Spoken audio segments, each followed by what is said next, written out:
اللہ اکبر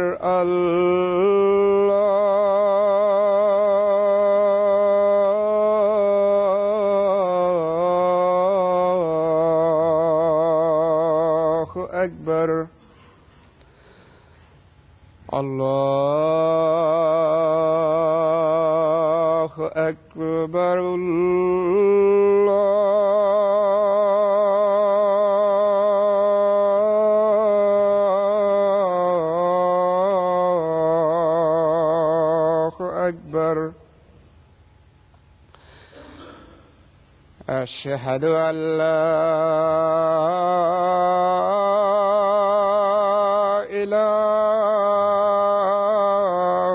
إله إلا الله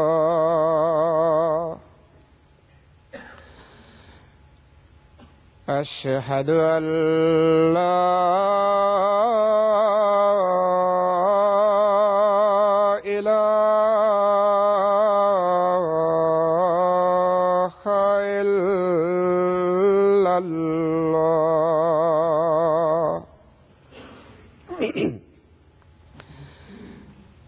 أشهد أن محمدًا رسول الله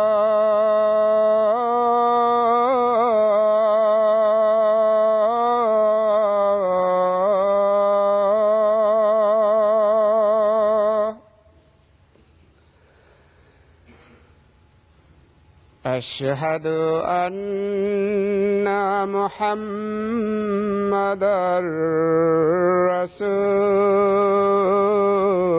رسول الله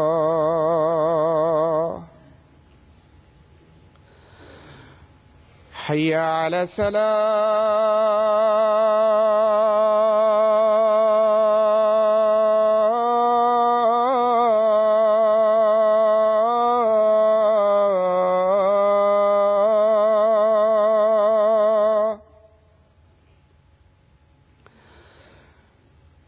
حي على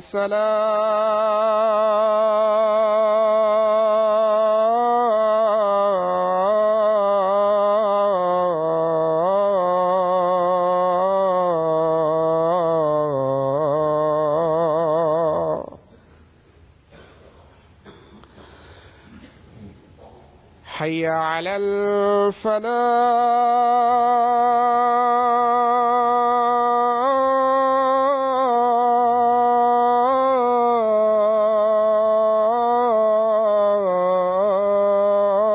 الفلاح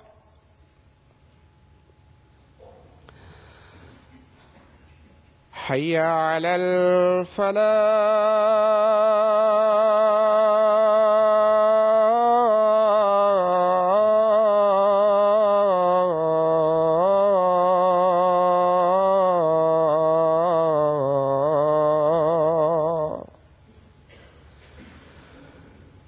الله أكبر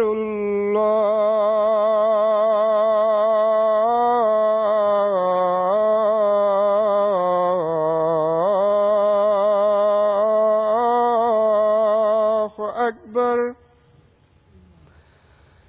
لا إله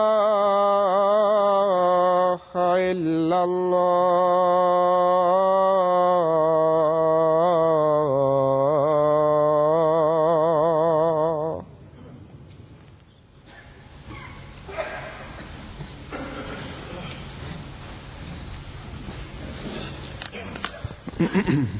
السلام علیکم ورحمۃ اللہ.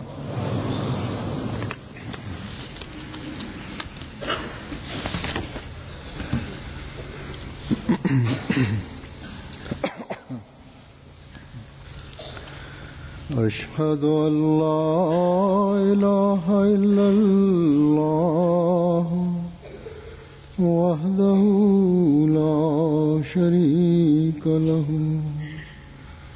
وأشهد أن محمدا عبده ورسوله أما بعد فأعوذ بالله من الشيطان الرجيم بسم الله الرحمن الرحيم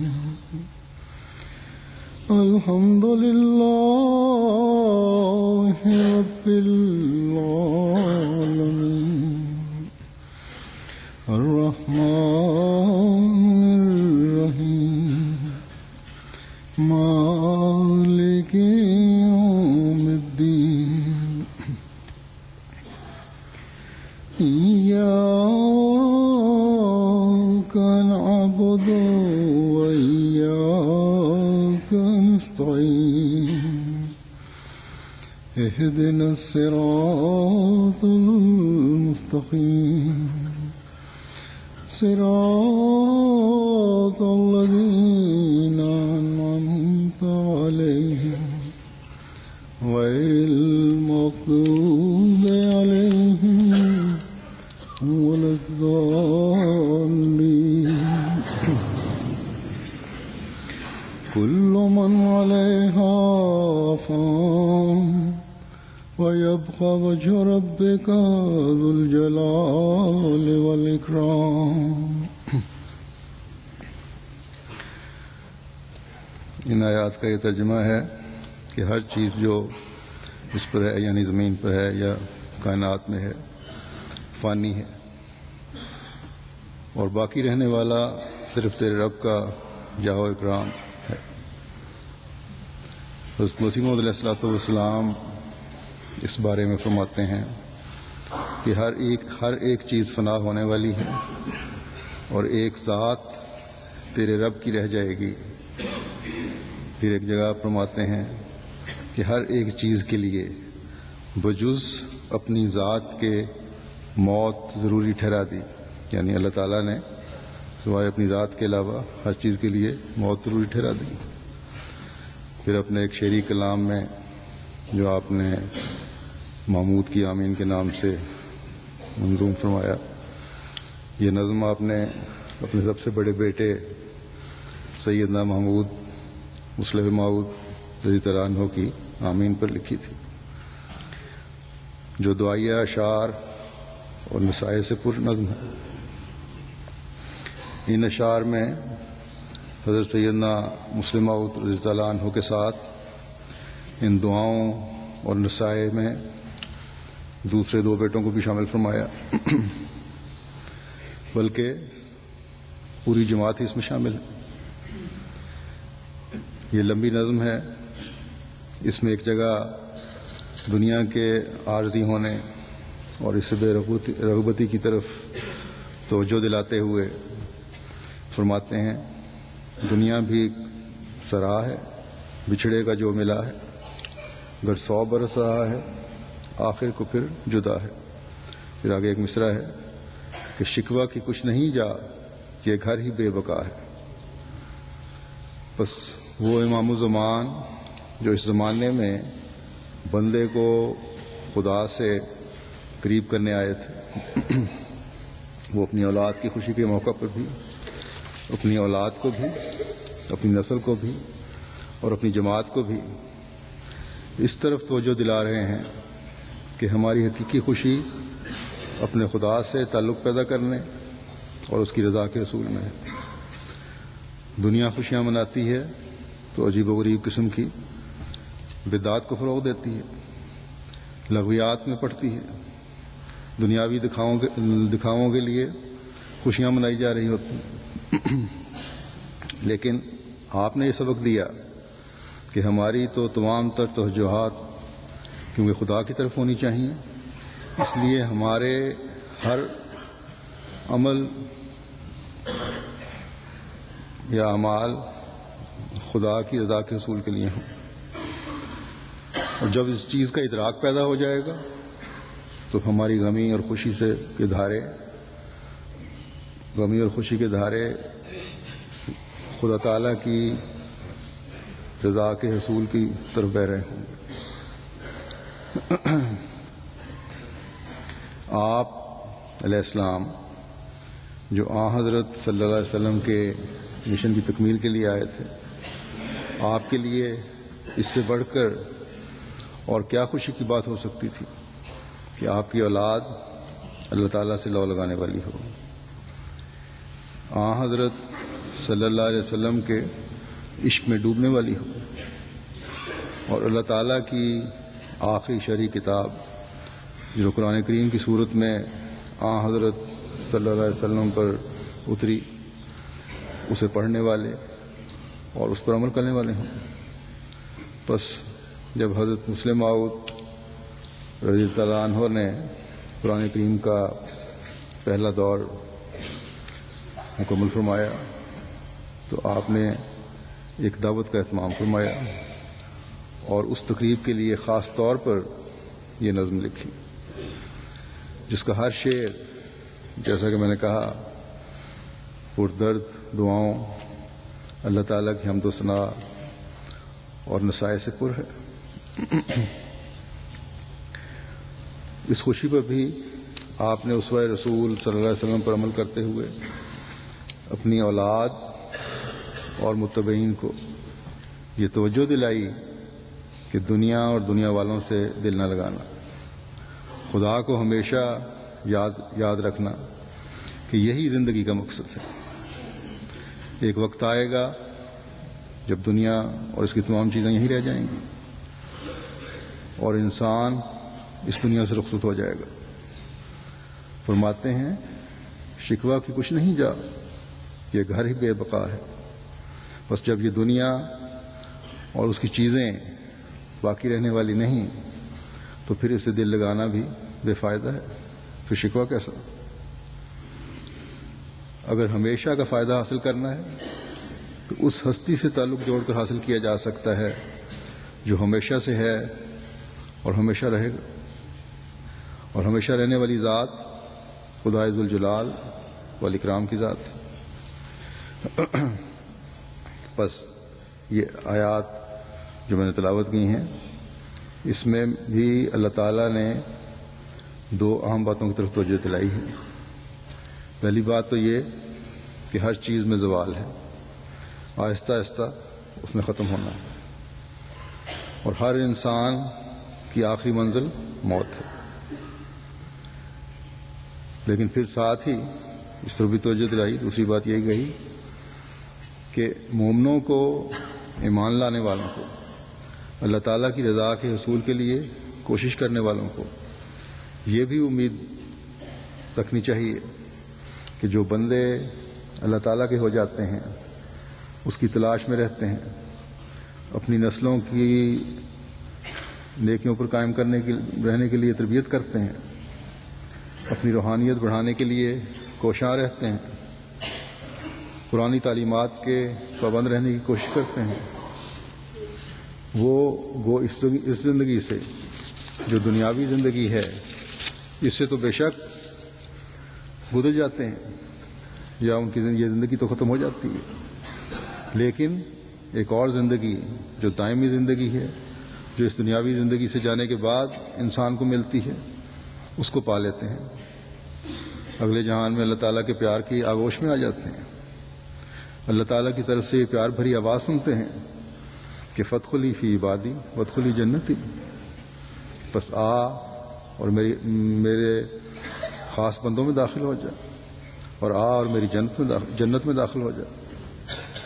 بس حضرت مسیح موعود علیہ الصلوۃ والسلام اس زمانے میں اس لیے مبعوث ہوئے تھے کہ بندے کو خدا سے ملائیں، اسے فادخلی فی عبادی کا مضمون سمجھائیں، تاکہ اسے دائمی جنتوں اور دائمی زندگی کا وارث بنائیں. اس نظم میں جو خوشی کے موقع پر لکھی گئی، اس مضمون کا اظہار فرمایا کہ دائمی زندگی کی تلاش کرو، کیونکہ خدا تعالیٰ کے پائے بغیر زندگی نہیں مل سکتی. خدا تعالیٰ کو حاصل کیے بغیر یہ دائمی زندگی نہیں مل سکتی. قرآن کریم میں سورہ قصص میں اللہ تعالیٰ فرماتا ہے کہ وَلَا تَدْعُوا مَعَ اللَّهِ إِلَٰهًا آخَرَ لَا إِلَٰهَ إِلَّا هُوَ كُلُّ شَيْءٍ هَالِكٌ إِلَّا وَجْهَهُ لَهُ الْحُكْمُ وَإِلَيْهِ تُرْجَعُونَ.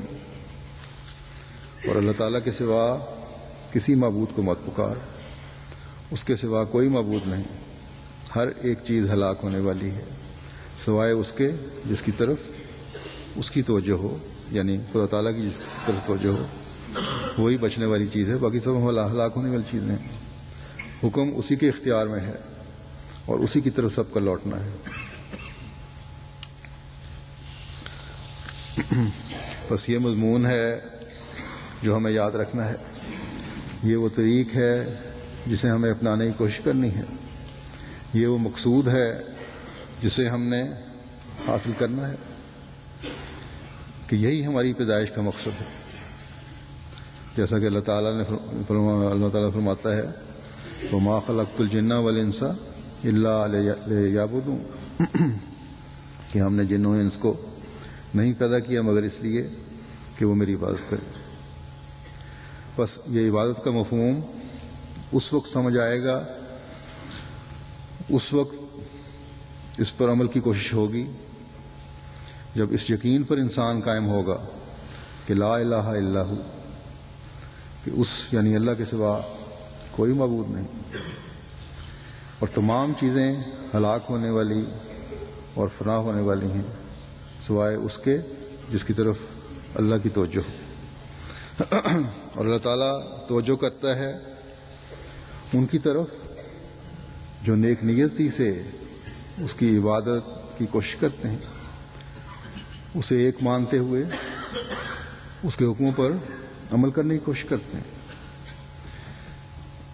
اللہ تعالیٰ نے جب عبادت کے طریق بتائے ہیں، ان عبادت کے معیاروں کو حاصل کرنے اور انہیں سیکل کرنے کے لیے مختلف مواقع بھی پیدا فرمائے ہیں. یہ رمضان المبارک جس میں سے ہم گزر رہے ہیں، یہ بھی ہر سال اس لیے آتا ہے کہ ہم اپنے پیدا کرنے والے خدا کی پہچان کر کے اپنے آپ کو ہلاکت سے بچائیں، اپنی نیکیوں کے معیاروں کو بڑھائیں، اپنی روحانیت کے معیار اونچے کریں. بس خوش قسمت ہیں وہ جو ان مواقع سے فائدہ اٹھاتے ہیں اور پھر اللہ تعالیٰ کی بندگی کی ادائیگی کے لیے، اس کا عبد بننے کے لیے تمام سال کوشاں رہتے ہیں، اور مستقل مزاجی سے اللہ تعالیٰ کی عبادت کے لیے وہی کوشاں رہتے ہیں، وہی کوشش کرتے ہیں جو اس بات کو بھی سامنے رکھتے ہیں کہ کل شیء ہالک، اور صرف ایک ہستی ہے جس کو نہ زوال ہے نہ موت ہے، اور ہم نے مرنے کے بعد اس کے حضور حاضر ہونا ہے جہاں ہمارے عملوں کا حساب ہوگا. بس کل شیء ہالک میں اللہ تعالیٰ نے ہمیں یہ سبق دیا ہے کہ بے شک موت برحق ہے، اس سے تو کوئی فرار نہیں، کوئی انسان نہیں جو موت سے بچ سکے. لیکن جو لوگ وجہ اللہ میں محو ہو جاتے ہیں وہ نئی زندگی حاصل کر لیتے ہیں، اللہ تعالیٰ کی پیار کی آغوش میں آ جاتے ہیں. یہاں پھر میں واپس اسی مضمون کی طرف جاتا ہوں کہ وجہ اللہ میں محو ہونے والے کون لوگ ہیں؟ وہ وہی لوگ ہیں جو اپنے مقصد پیدائش کو پہچاننے والے ہیں، اس کے مطابق اپنی زندگیوں کو گزارنے والے ہیں. بس خوش قسمت ہیں وہ لوگ جو اس دنیا میں اس مضمون کو سمجھنے کی کوشش کرتے ہیں، اس پر عمل کرنے کی کوشش کرتے ہیں. اللہ تعالیٰ ہم میں سے ہر ایک کو اس مضمون کو سمجھنے کی اور اس پر عمل کرنے کی توفیق عطا فرمائے. یہ رمضان ہمیں اس مقصد کے قریب تر کرنے والا ہو جو ہمارے بزرگوں نے جو اس مضمون کو سمجھتے ہوئے حاصل کرنے کی کوشش کی تھی، اس پر چلنے کے لیے جو دعائیں اور کوششیں کی تھیں، نئی نسل میں یہ روح پیدا کرنے کی کوشش کی کہ ہم بھی اپنی حالتوں کو اس کے مطابق ڈھالنے کی کوشش کریں۔ جب کوئی اپنا پیارا اور بزرگ اس دنیا سے رخصت ہوتا ہے تو اس مضمون کی طرف مزید توجہ پیدا ہوتی ہے، اور یقیناً ہر اس شخص کو اس مضمون کی طرف توجہ پیدا ہونی چاہیے جس کو خدا تعالیٰ کی ذات پر ایمان اور یقین ہے۔ گزشتہ دنوں میں میری والدہ کی وفات ہوئی، انا للہ و انا الیہ راجعون۔ میں جب بھی ان کی زندگی پر غور کرتا ہوں، ان کی عبادت کے معیار مجھے نمونہ نظر آتے ہیں۔ ان کا قرآن کریم کو غور کرتے ہوئے گھنٹوں پڑھنا مجھے نمونہ نظر آتا ہے۔ ان کی نمازوں میں انہماک اور مغرب کو عشاء سے جڑنا اور عشاء پر گھنٹوں لمبی چلنا، وہ ایک نمونہ ہے میرے سامنے۔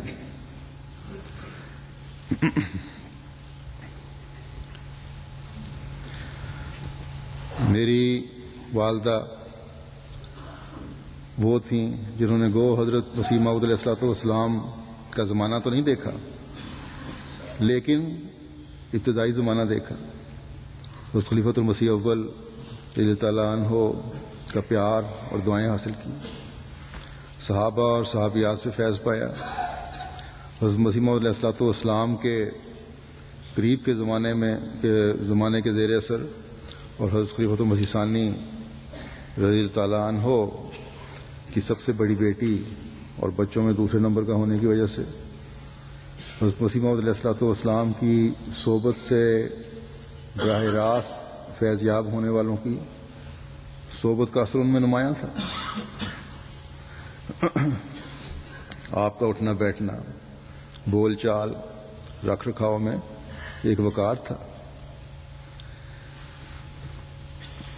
ایسا وقار جو مومن میں نظر آنا چاہیے۔ خدا تعالیٰ سے لو لگانے کی ایک تڑپ تھی، اس تڑپ کا اظہار آپ نے اپنے شعروں میں بھی کیا ہے۔ میں یقیناً جیسا کہ میں نے کہا کہ آپ کی نمازوں میں انہماک کو دیکھ کر کہہ سکتا ہوں کہ آپ کے شعر وادیوں میں بھٹکنے والے شاعروں کی زباندانی اور سطحی الفاظ نہیں تھے، بلکہ دل کی آواز تھی۔ ایک نظم ہے، اس کے چند شعر میں آپ کے سامنے رکھتا ہوں۔ فرماتی ہیں محبت اللہ تعالیٰ کو مخاطب کر کے کہ محبت بھی، رحمت بھی، بخشش بھی تیری، میں ہر آن تیری رضا چاہتی ہوں۔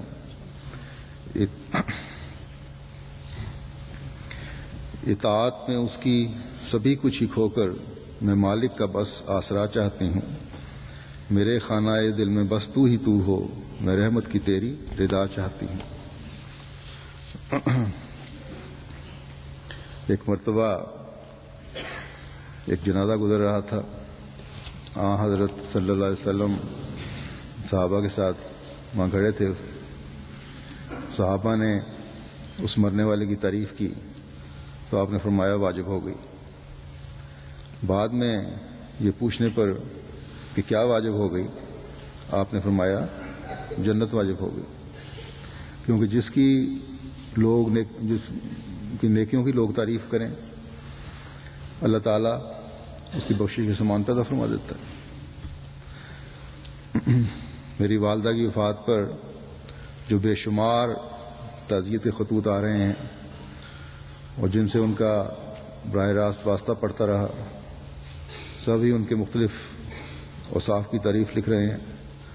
بس مختلف لوگوں کے یہ خطوط اور جو میں نے انہیں دیکھا ہے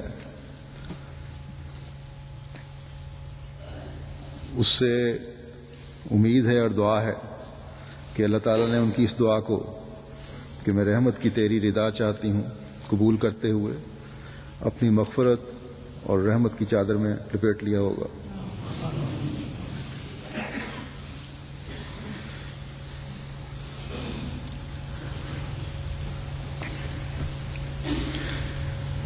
اے میرے پیارے خدا، تو میری والدہ سے وہ سلوک فرما جو اس نے اپنی اس دعا میں تجھ سے چاہا، اور ہم جو ان کی اولاد ہیں ہمیں بھی اس مضمون کو سمجھنے والا بنا، ہمیں بھی اس دنیا میں بھی اور مرنے کے بعد بھی اپنی رحمت کی چادر میں لپیٹے رکھنا، اور ہم کبھی ان توقعات سے دور جانے والے نہ ہوں جو آپ نے اپنی اولاد سے کی، بلکہ اللہ تعالیٰ ان کی آئندہ نسلوں کو بھی اپنی رضا کے حصول کی توفیق عطا فرمائے۔ آپ کے متعلق مختصراً بعض باتوں کا بھی ذکر کر دیتا ہوں۔ جیسا کہ میں نے کہا، آپ حضرت مسلم موعود کی سب سے بڑی بیٹی اور بچوں میں حضرت خلیفۃ المسیح ثالث کے بعد دوسرے نمبر پر تھیں۔ آپ حضرت سیدہ محمودہ بیگم صاحبہ جو حضرت ام ناصر کے نام سے جانی جاتی ہیں، ان کے وطن سے اکتوبر 1911 میں پیدا ہوئیں۔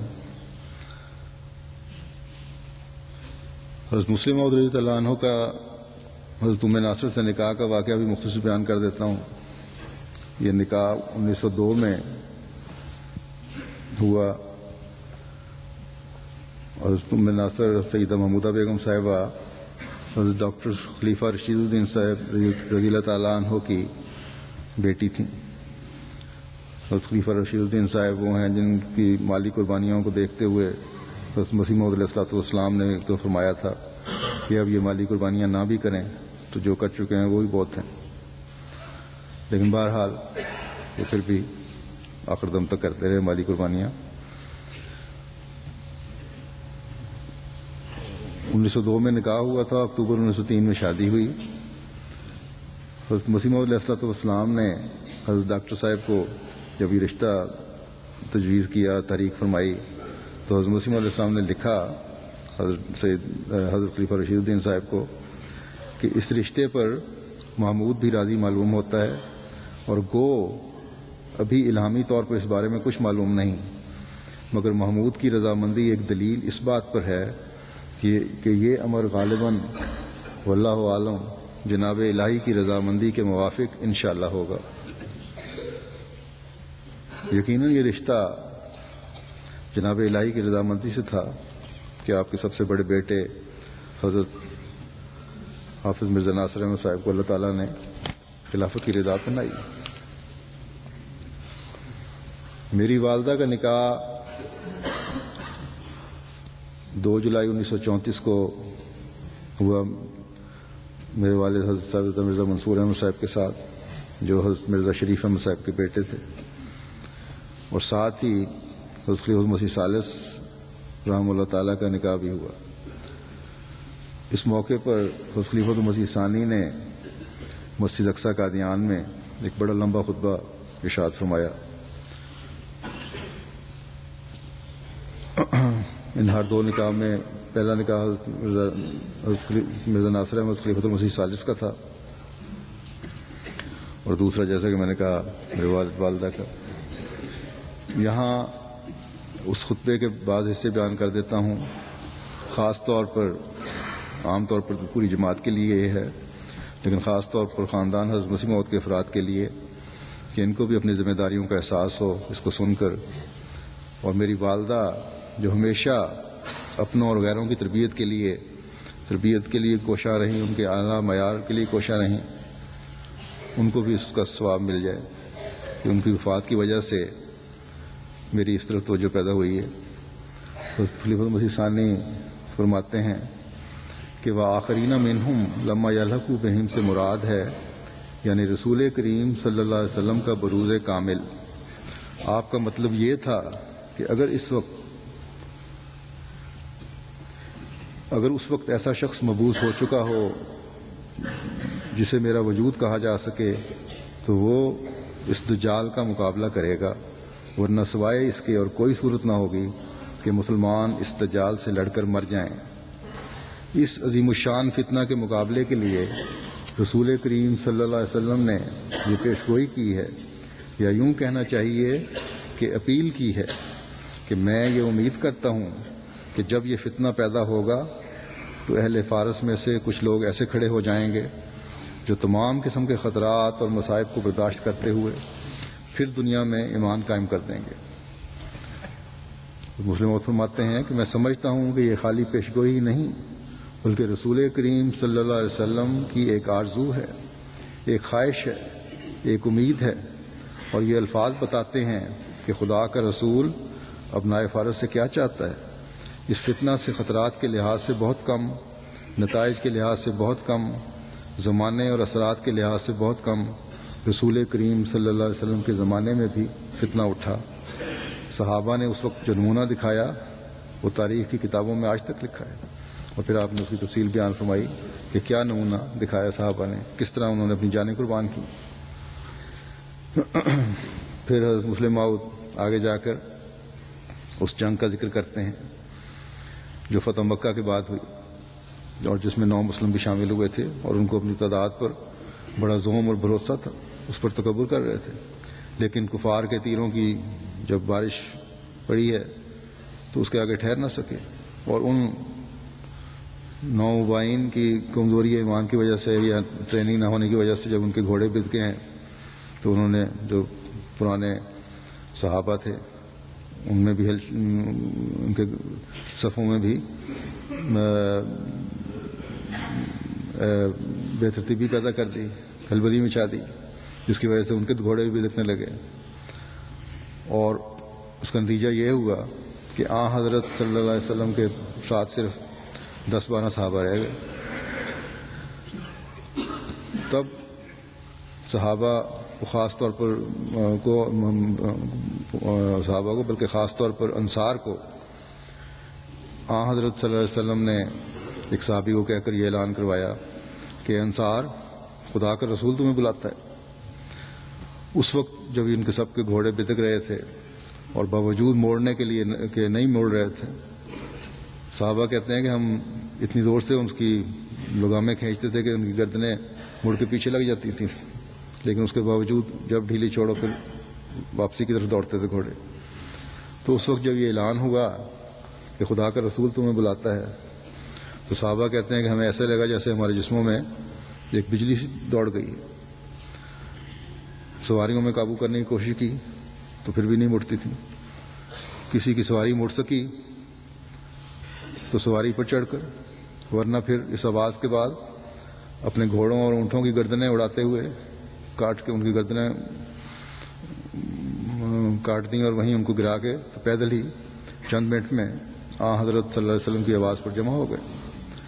بس مسلم فرماتے ہیں کہ اس آواز سے زیادہ شان کے ساتھ، اس آواز سے زیادہ یقین کے ساتھ، اس آواز سے زیادہ اعتماد کے ساتھ، اس آواز سے زیادہ محبت کے ساتھ، اس آواز سے زیادہ امید کے ساتھ خدا کے رسول نے 1300 سال پہلے کہا تھا کہ لو کان الایمان معلقا بالثریا لنالہ رجال من ابناء الفارس، کہ وہ وقت جب میری امت پر آئے گا، جب اسلام مٹ جائے گا، جب دجال کا فتنہ روئے زمین پر غالب آ جائے گا، جب ایمان مفقود ہو جائے گا، جب رات کو انسان مومن ہوگا اور صبح کافر، صبح مومن ہوگا اور شام کو کافر، اس وقت میں امید کرتا ہوں کہ اہل فارس میں سے کچھ لوگ ایسے کھڑے ہو جائیں گے جو پھر اس آواز پر میری طرف اس آواز پر جو میری طرف سے بلند ہوئی ہے لبیک کہیں گے، پھر ایمان کو سریا سے واپس لائیں گے۔ ان الفاظ میں رسول کریم صلی اللہ علیہ وسلم نے خالی رجل نہیں کہا بلکہ رجال کہا ہے، جس کا مطلب یہ ہے کہ اشاعت اسلام کی ذمہ داری رجل فارس پر ہی ختم نہیں ہو جائے گی، بلکہ اس کی اولاد پر بھی وہی ذمہ داری عائد ہوگی، اور ان سے بھی رسول کریم صلی اللہ علیہ وسلم اسی چیز کی امید رکھتے ہیں جس کی امید آپ نے رجل فارس سے کی۔ یہ وہ آواز ہے جو رسول کریم صلی اللہ علیہ وسلم نے اس نا امیدی کی تصویر کھینچنے کے بعد، جس سے صحابہ کے رنگ اڑ گئے اور ان کے دل دھڑکنے لگ گئے تھے، ان کے دلوں کو ڈھارس دینے کے لیے بلند کی، اور یہ وہ امید و اعتماد ہے جس کا آپ نے ابنائے فارس کے متعلق اظہار کیا۔ فرماتے ہیں کہ میں آج اس امانت اور ذمہ داری کو ادا کرتا ہوں، اور آج ان تمام افراد کو جو رجل فارس کی اولاد میں سے ہیں رسول کریم صلی اللہ علیہ وسلم کا یہ پیغام پہنچاتا ہوں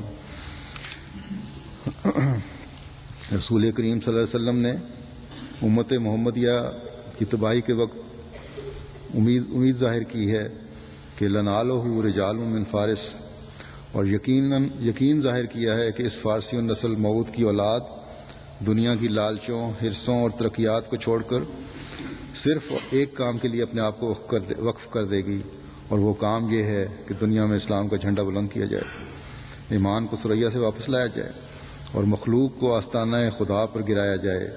یہ امید ہے جو خدا کے رسول نے کی، اب میں ان پر چھوڑتا ہوں، وہ اس کا کیا جواب دیتے ہیں؟ خواہ میری اولاد ہو یا میرے بھائیوں کی، وہ اپنے دلوں میں غور کر کے اپنی فطرتوں سے دریافت کریں کہ اس آواز کے بعد ان پر کیا ذمہ داریاں عائد ہوتی ہیں۔ اللہ کرے کہ ہم جو اس رجل فارس سے منسوب ہونے والے ہیں اس خلیفۃ مسیح ثانی رضی تعالیٰ عنہ کے اس درد بھرے پیغام کو سمجھ کر اپنی ذمہ داری ادا کرنے والے ہوں، ہماری اولادیں اس کی ذمہ داری ادا کرنے والی ہوں۔ ہمارے خاندان کی جو بزرگ ہستی ہم سے جدا ہوئی ہے، اس کا جدا ہونا خاندان کے افراد کو خصوصاً اور افراد جماعت کو عموماً اس اہم فریضے کی طرف توجہ دلانے والا ہو جو حضرت مسیح موعود علیہ الصلوۃ والسلام نے اپنی جماعت کے سپرد فرمایا ہے، اس کا کئی بار اظہار مختلف موقعوں پر آپ نے فرمایا کہ میں جماعت کا کیا معیار دیکھنا چاہتا ہوں۔ اپنی والدہ کی زندگی کے متفرق واقعات کا بھی میں ذکر کرتا ہوں۔ حضرت مسلم موعود رضی اللہ تعالیٰ عنہ نے آپ کی دنیاوی اور دینی تعلیم پر اس وقت کے حالات کے مطابق زور دیا، آپ کو پڑھایا، آپ کو ایف اے تک تعلیم دلوائی۔ پھر حضرت مسیح ثانی نے حضرت سیدہ امت الحی صاحبہ رضی اللہ تعالیٰ عنہ کی وفات پر اظہار فرمایا تھا کہ میرے ذہن میں عورتوں کی تعلیم و تربیت کے متعلق ایک اسکیم آئی ہے۔ اس کا عملی اظہار 17 مارچ 1925 کو ہوا جب ایک مدرسہ کھولا گیا اور میری والدہ بھی اس مدرسہ کی ابتدائی طالبات میں سے تھیں۔ 1929 میں اس مدرسے کی کل 7 خواتین نے مولوی کا امتحان دیا اور سب کامیاب رہیں، جن میں آپ بھی شامل تھیں۔ حضرت مسلم موعود رضی تعالیٰ عنہ نے اپنے بچوں کی آمین پر بھی ایک نظم لکھی جو دعاؤں سے پر ہے۔ بعض بڑے بچوں کا اس میں ذکر فرمایا۔ میری والدہ حضرت صاحبزادی ناصرہ بیگم صاحبہ کا بھی اس میں ذکر فرمایا۔ ان کے ذکر میں فرماتے ہیں کہ وہ میری ناصرہ، وہ نیک اختر، عقیلہ با سعادت پاک جوہر۔ یہ خصوصیات صرف باپ کے پیار کی وجہ سے حضرت مسلم موعود رضی اللہ عنہ کو نظر نہیں آئیں، بلکہ میری والدہ کے ساتھ کام کرنے والی والیاں جو ہیں، بہت ساری لجنہ معلّہ کی ممبرات جنہوں نے لمبا عرصہ ان کے ساتھ کام کیا ہے، وہ بھی اس کی تصدیق کرتی ہیں۔ ان کے ساتھ ایک کام کرنے والی پرانی صدر نے لکھا کہ لجنہ کی تربیت کا بہت خیال رہتا تھا، اس کے لیے نئے سے نئے طریق سوچتی تھیں، نئی تدابیر اختیار کرتی تھیں، ہمیں بتاتی تھیں۔ یہ کوشش تھی کہ ربے کی ہر بچی اور ہر عورت تربیت کے لحاظ سے اعلیٰ معیار کی ہو۔ کئی مرتبہ ایسا ہوا کہ اگر پردے کا معیار کو گرا ہوا دیکھا تو سڑک پر چلنے والی کو عورت ہو یا لڑکی، یا لڑکیوں کو اس طرح چلتے دیکھا جو کہ احمدی لڑکی کے وقار کے خلاف ہے، تو وہیں پیار سے اس کے پاس جا کر اسے سمجھانے کی کوشش کرتی، بتاتی کہ ایک احمدی بچی کے وقار کا معیار کیا ہونا چاہیے۔ پردے کے ضمن میں ہی ایک حضرت مسیح ثانی حضرت مسیح رابع رضی اللہ عنہ کا ایک تقریر کا ایک حصہ میں آپ کے سامنے رکھنا چاہتا ہوں۔ یہ جو پہلا جلسہ تھا حضرت مسیح رابع کی خلافت کا 1982 کا، لجنہ کے جلسہ گاہ میں جو آپ نے تقریر فرمائی اس میں پردے کا بھی ذکر فرمایا، اس ضمن میں ہماری والدہ کے متعلق ذکر کرتے ہوئے فرماتے ہیں کہ ہماری ایک باجی جان ہیں، ان کا شروع سے ہی پردے میں سختی کی طرف رجحان رہا ہے، کیونکہ حضرت مسلم موعود رضی اللہ عنہ کی تربیت میں جو پہلی نسل ہے ان میں سے وہ ہیں جو گھر میں مسلم موعود کو انہوں نے کرتے دیکھا، جس طرح بچیوں کو باہر نکالتے دیکھا، ایسا ان کی فطرت میں رچ چکا ہے کہ وہ اس عادت سے ہٹ ہی نہیں سکتی۔ ان کے متعلق بعض ہماری بچیوں کا خیال ہے کہ اگلے وقتوں کے ہیں یہ لوگ، انہیں کچھ نہ کہو، پاگل ہو گئے ہیں، پرانے وقتوں کے لوگ ہیں، ایسی باتیں کیا ہی کرتے ہیں۔ لیکن اگلے وقت کون سے؟ میں تو ان اگلے وقتوں کو جانتا ہوں، فرماتے ہیں کہ میں تو ان اگلے وقتوں کو جانتا ہوں جو حضرت محمد صلی اللہ علیہ وسلم کے اگلے وقت ہیں، اس لیے ان کو اگر اگلے وقتوں کا کہہ کر کسی نے کچھ کہنا ہے تو اس کی مرضی ہے، وہ جانے اور خدا کا معاملہ جانے۔ لیکن یہ جو میری بہن ہیں واقعتاً تقوی پر قائم رہتے ہوئے اس بات پر سختی کرتی تھیں۔ پھر لجنہ کی جب لمبا عرصہ صدر رہی ہیں تو کوشش یہ تھی کہ روا کی پوزیشن ہمیشہ پاکستان کی تمام مجالس میں نمایاں رہے، اس کے لیے بھرپور کوشش کرتی تھی، صرف نمبر لینے کے لیے نہیں، جس طرح کے بعض صدرات کا یا ذیلی تنظیموں کے قائدین نظوما کا کام ہوتا ہے، بلکہ اس سوچ کے ساتھ کہ روا میں خلیفہ وقت کی موجودگی ہے، اس لیے بھی کہ کوئی یہ نہ کہہ سکے کہ چراغ تلے اندھیرا، کہ خلیفہ وقت کی موجودگی کے باوجود ان کا معیار دوسروں سے نیچے ہے۔ پھر اللہ تعالیٰ کی رضا مقصود تھی۔ پھر ایک لکھنے والی مجھے لکھتی ہیں کہ آپ کے فیصلے بڑے دور رس نتائج کے حامل ہوتے تھے، مشورے ضرور لیتی تھیں اور ہر صاحب مشورے کا بہت احترام کرتی تھی۔ مولانا ابوالملی نور الحق صاحب کی اہلیہ لکھتی ہیں کہ میں بڑے عرصے اپنے محلے کی صدر لجنہ رہی، تعلیم و تربیت اور علم میں اضافے کے لیے ایک یہ بھی آپ نے اپنے ہر ممبر کو کہا ہوا تھا کہ در سمین یا کلام محمود سے ہر اجلاس میں 2 شعر یاد کر کے آؤ۔ تو لکھتی ہیں اس سے یہ فائدہ ہوا کہ جہاں شعروں کے ذریعے علم و عرفان اور روحانیت میں اضافہ ہوتا تھا، وہاں اجتماعوں کے موقع پر بیت بازی میں روا کی لجنہ اول آیا کرتی تھی۔ وہ کہتی ہیں خود بھی بہت شعر یاد ہے، اور یقیناً مجھے بھی اس بات کا علم ہے کہ امی کو بہت شعر یاد تھے۔ غالباً امام صاحب کی اہلیہ نے مجھے لکھا ہے کہ ایک مرتبہ چند خواتین کے ساتھ جماعتی دورے پر انہیں بھی میری والدہ کے ساتھ غالباً سیالکوٹ کا سفر کا موقع ملا، تو آپ نے کہا کہ بجائے اس کے کہ ہم بیٹھ کر ادھر ادھر کی باتیں کریں گاڑی میں سفر کرتے ہوئے، کار میں یا وین تھی جو، بیت بازی کرتے ہیں، سفر بھی اچھا گزر جائے گا اور ہم فضول گفتگو سے بھی بچ جائیں گے۔ تو اس طرح پھر بیت بازی ہوتی رہی اور سب نے بڑا انجوائے کیا۔ یہاں یہ بھی بتاتا چلوں کہ میرے والد حضرت مرزا منصور احمد صاحب کو بھی خاص طور پر درسمین کے بہت سے شعر زبانی یاد تھے، اور یہ جو نظم ہے لمبی ایک درسمین کی، اے خدائے کار سازو اے پوشو کردگار، یہ تو مجھے لگتا تھا کہ پوری نظم یاد ہے۔ اور سفر میں جب بھی ہم جاتے تھے تو بیت بازی کا مقابلہ شروع ہو جاتا تھا، ایک ٹیم ابا کی بن جاتی تھی، ایک امی کی، اور ہم بچوں کو بھی شوق پیدا کرنے کے لیے ہمیں بھی اپنے ساتھ ملا لیا کرتے تھے۔ اسی طرح امی کو قصیدہ یاد تھا۔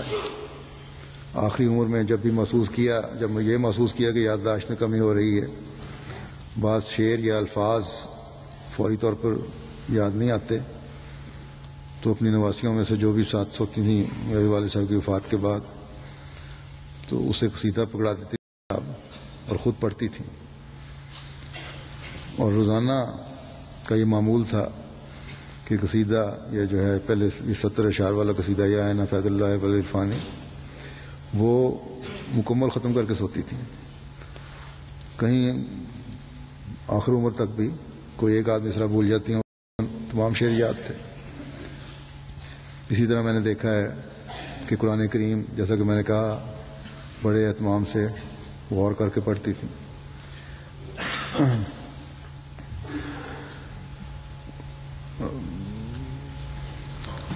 بسا اوقات دن کے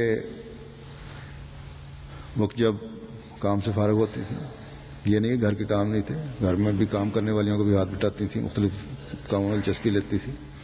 لجنہ کام بھی ساتھ ساتھ چل رہے ہوتے تھے. جب کام سے فارغ ہوتی تھیں تو علاوہ جو صبح کی تلاوت نماز کے بعد کیا کرتی تھیں، 10-11 بجے بھی میں نے دیکھا ہے گھنٹہ 1.5 گھنٹہ اپنے قرآن کریم پڑھ رہی ہوتی تھیں اور غور کرتے دیکھا ہے ان کو.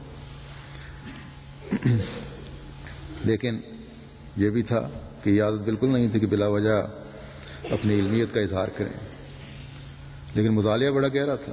اسی طرح حضرت مسیح موعود علیہ السلام کی کتب کا مطالعہ بھی گہرا تھا.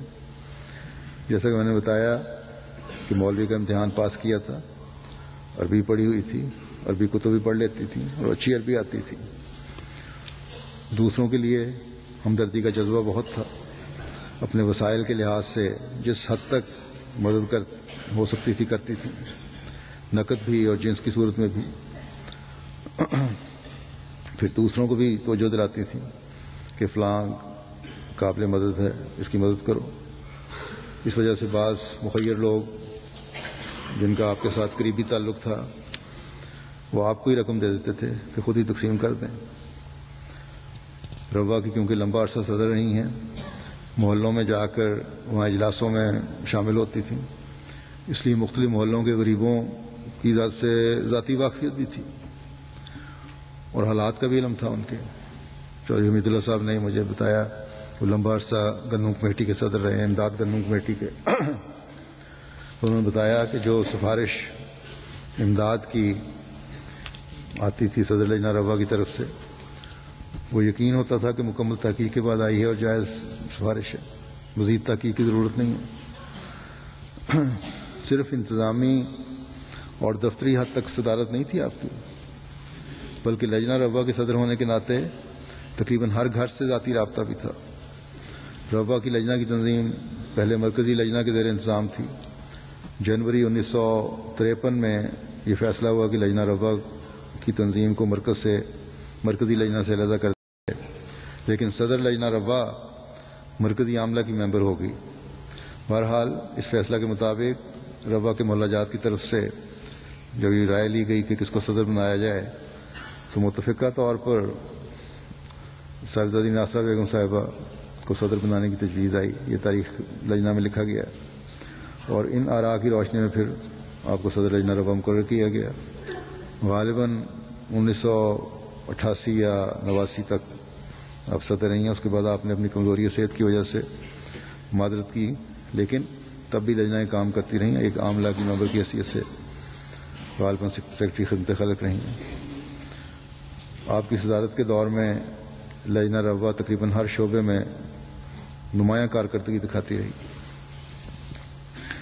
مجھے تعزیت کے جو واقف کاروں کی طرف سے خط آ رہے ہیں ان میں تقریباً ہر خط میں ایک بات مشترک ہے کہ جب بھی ملنے گئے بڑی خندہ پیشانی سے ملتی تھی، مہمان نوازی کرتی تھی، موسم کے لحاظ سے جو بھی چیز ہوتی تھی پیش کرتی تھی، بچوں سے حسن سلوک ہوتا تھا، فراست اور قیافہ شناسی بھی بڑی تھی.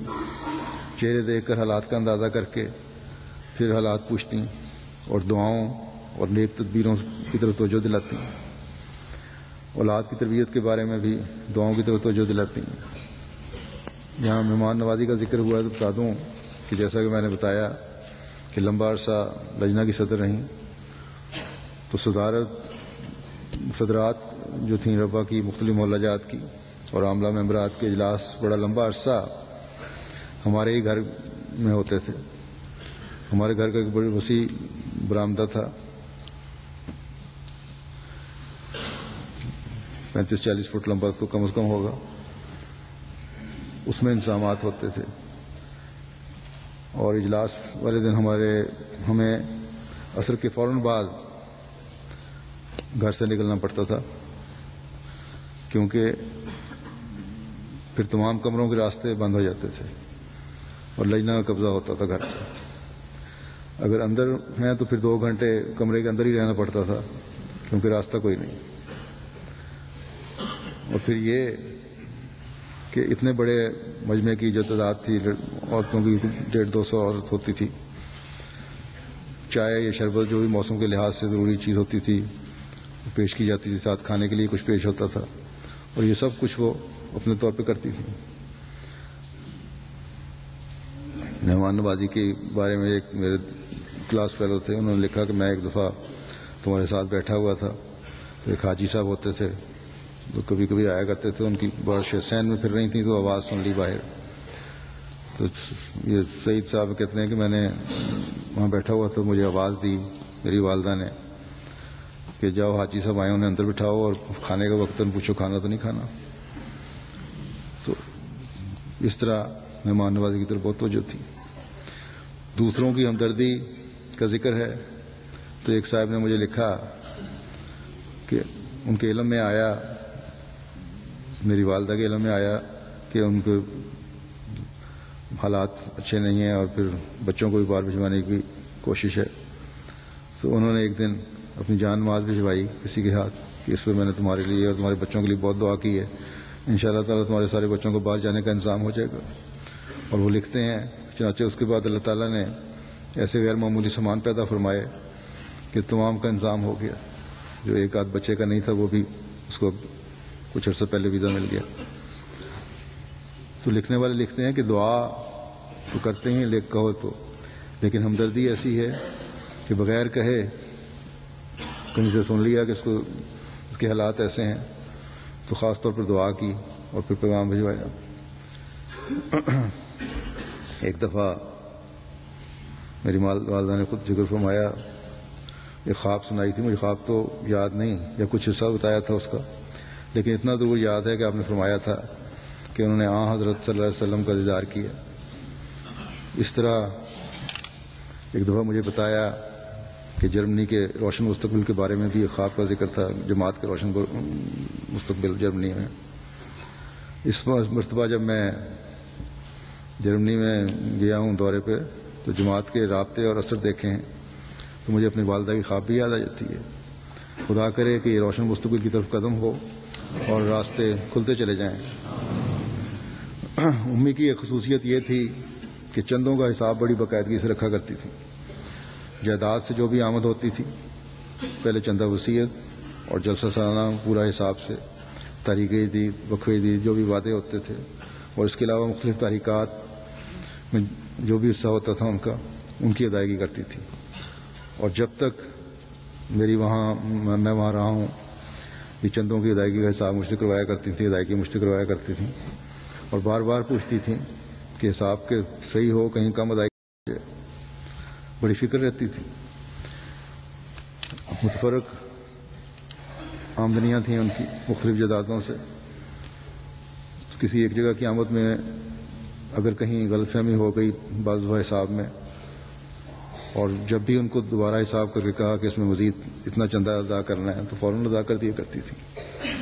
اور اسی طرح چندہ مجلس، عام طور پر اس میں لوگ سستی دکھا جاتے ہیں، اس کو بھی باقاعدہ ایک اپنے جو آمد تھی اس کے مطابق دیا کرتی تھی.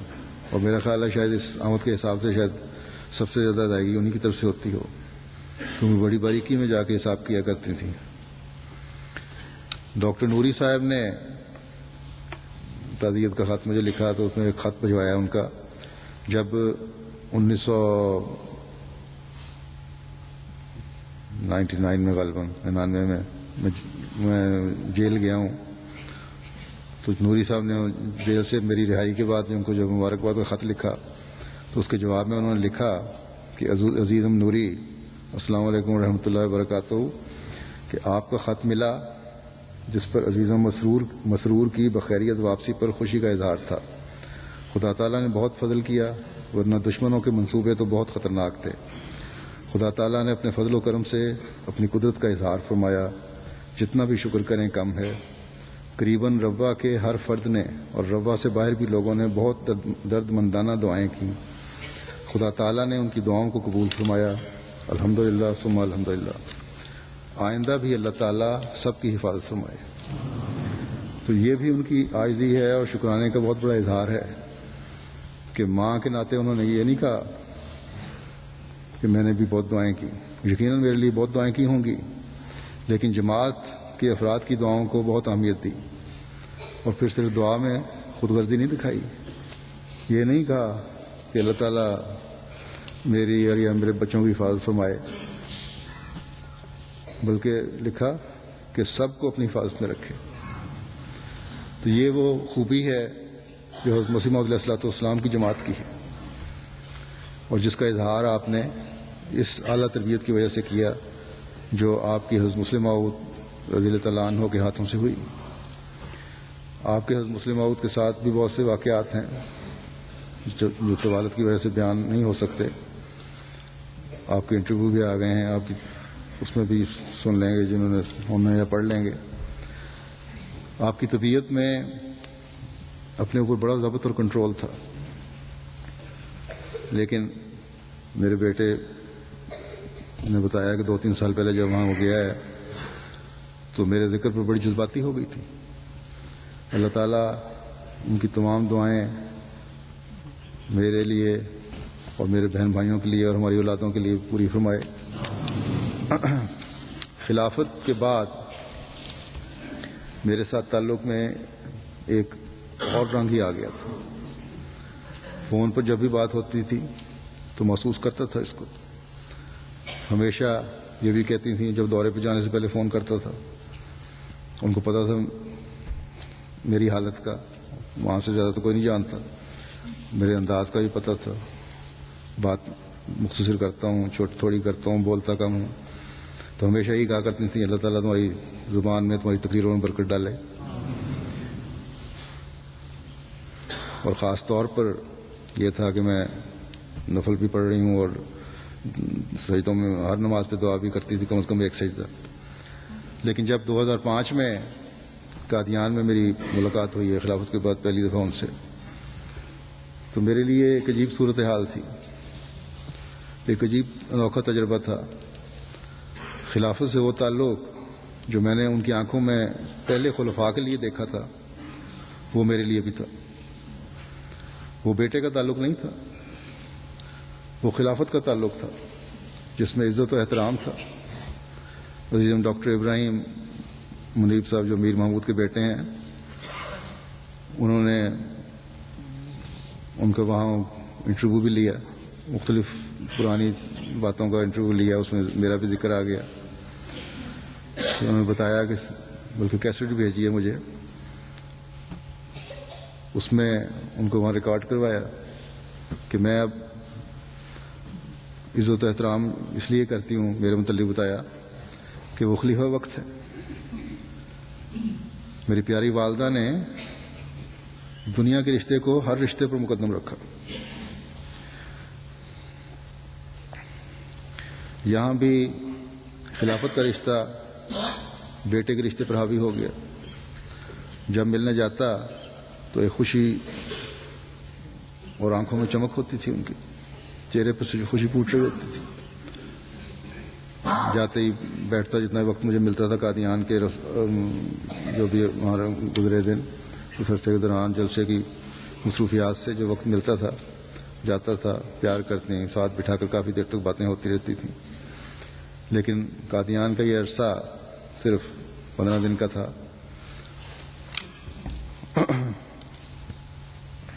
آخر میں بھی جب رخصت ہوئی ہیں، پہلے وہاں سے چلی گئی پھر پاکستان واپس دعاؤں کے ساتھ رخصت ہوئیں۔ ڈاکٹر فاروق یہ بھی میر محمود احمد صاحب کے بیٹے ہیں، چھوٹے بیٹے۔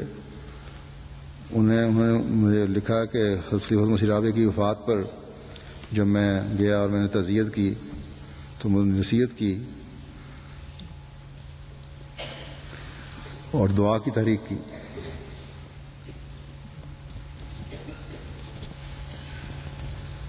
کہ ساتھ یہ فرمایا کہ یہ دعا کرو کہ جو بھی نیا خلیفہ ہے اس کی بیعت کی توفیق ملے اور جذباتی وابستگی اور تعلق بھی اس سے پیدا ہو جائے۔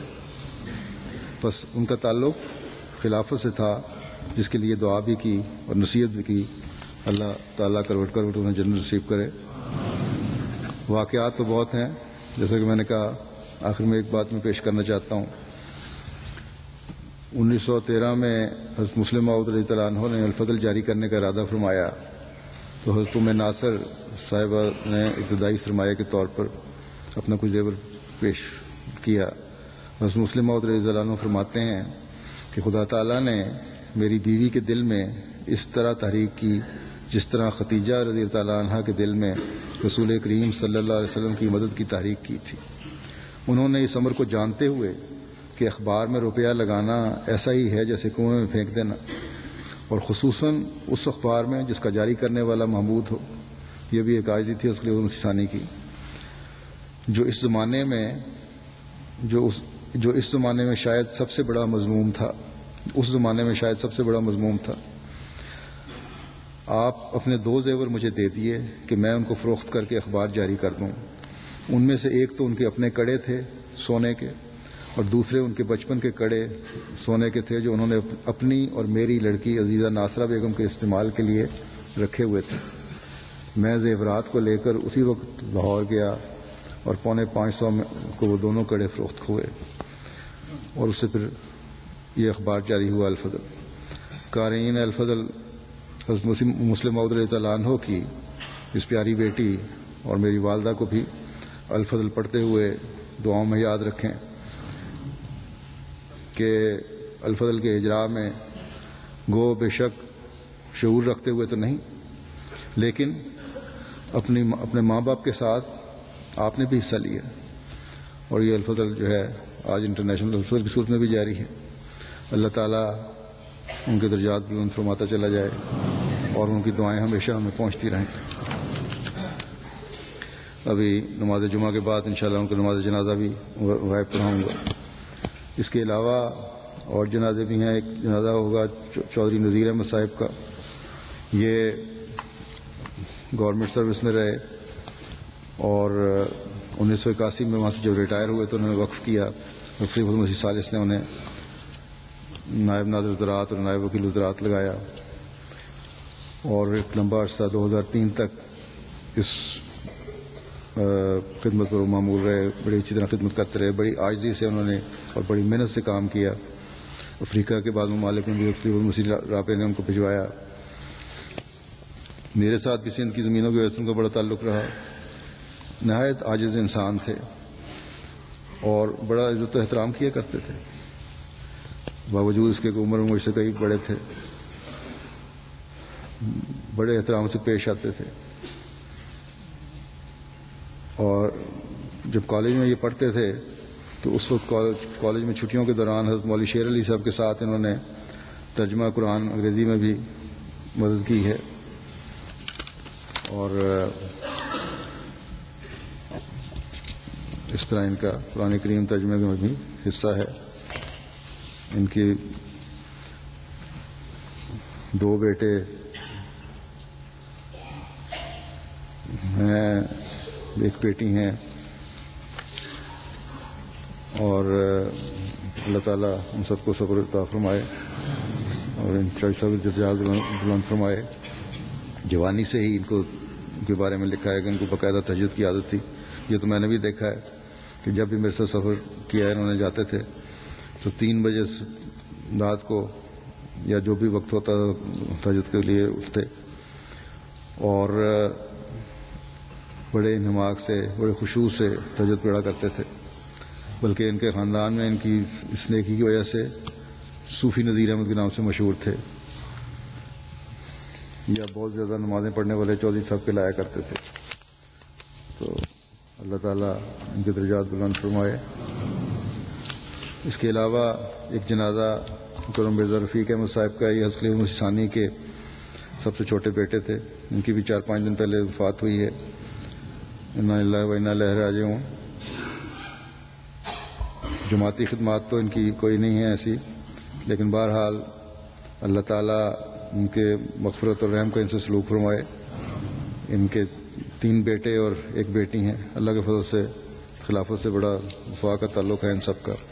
اللہ تعالیٰ ان بچوں کو بھی صبر دے اور حضرت مسیح موعود علیہ السلام کی بعثت کے مقصد کو پورا کرنے والے ہوں. ان سب کے جنازہ غائب میں ابھی انشاءاللہ نماز جمعہ کے بعد پڑھاؤں گا.